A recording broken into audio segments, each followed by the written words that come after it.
The rise and fall of Pablo Escobar. Humble beginnings. Pablo Emilio Escobar Gaviria was born on December 1, 1949, in Rio Negro, Colombia, and grew up in nearby Medellin. His father was a farmer, his mother a schoolteacher. They were not wealthy, but they were not destitute either. Still, young Pablo developed an obsession with money and power early in life. As a teenager in Medellin, he reportedly began with small-time street scams, selling fake diplomas, stealing cars, and smuggling contraband cigarettes. Colombia in the 1970s was ripe for organized crime. Weak institutions, corruption, and a growing demand for cocaine in the United States created an opportunity few could resist.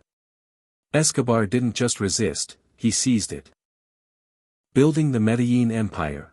By the mid-1970s, Escobar became a key figure in what would be known as the Medellin Cartel.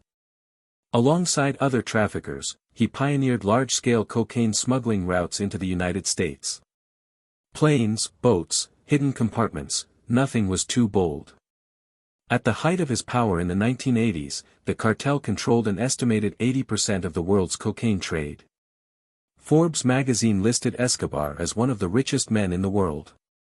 His wealth was staggering, billions of dollars in cash, so much that it was buried in fields, hidden in walls, and reportedly lost to rats and rot. But Escobar wasn't just a trafficker. He wanted legitimacy. He entered Colombian politics, winning a seat as an alternate congressman in 1982. He presented himself as a man of the people, funding housing projects, soccer fields, and community programs in Medellin's poorest neighborhoods. Many residents viewed him as a Robin Hood figure. However, his political ambitions drew scrutiny. When Justice Minister Rodrigo Lara Bonilla exposed his criminal background, Escobar declared war on the Colombian state.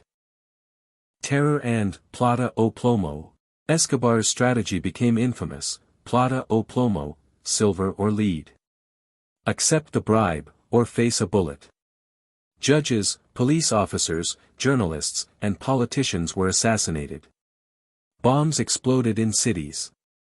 In 1989, the bombing of Avianca Flight 203 killed over 100 people. The nation was paralyzed by fear. The United States pushed hard for extradition of Colombian drug traffickers.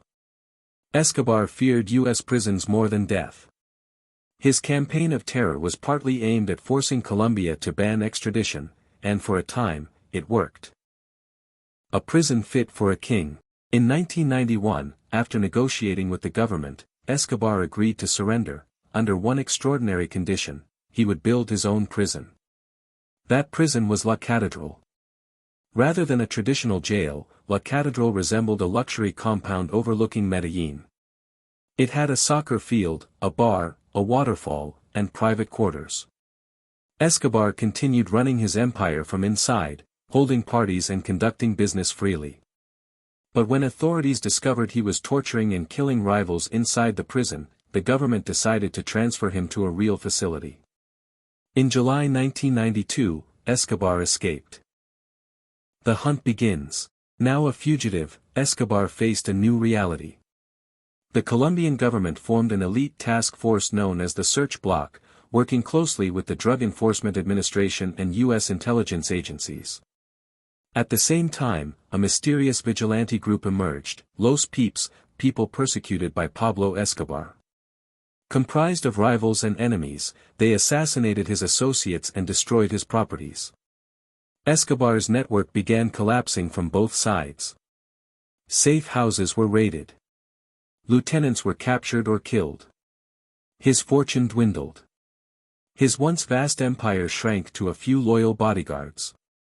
For the first time, Pablo Escobar was alone. The final months. Escobar spent late 1993 hiding in middle-class neighborhoods in Medellin. Gone were the mansions and the zoo at Hacienda Nápoles. He moved constantly, sleeping on floors, depending on a shrinking circle of trusted men. Yet one weakness remained: his love for his family. His wife, Maria Victoria Henao, and his children were under heavy surveillance and protection.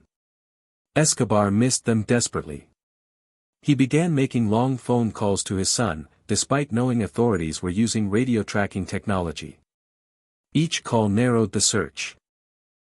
December 2, 1993, the rooftop. On December 2, 1993, one day after his 44th birthday, Escobar made another call.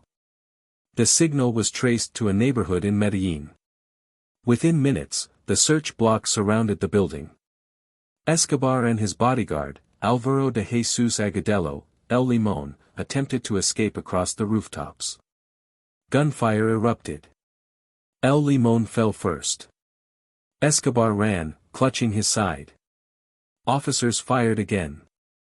He was hit multiple times, including a fatal shot behind the ear.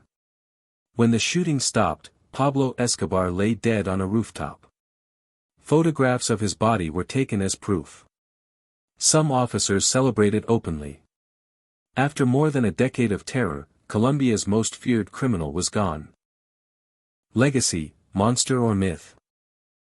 Escobar's funeral drew thousands. In Medellin's poorest neighborhoods, some mourned him as a benefactor. Others saw him as a ruthless terrorist responsible for thousands of deaths. His death did not end the drug trade. Power shifted to rivals such as the Cali cartel, and later to new generations of traffickers. But Escobar's legend only grew.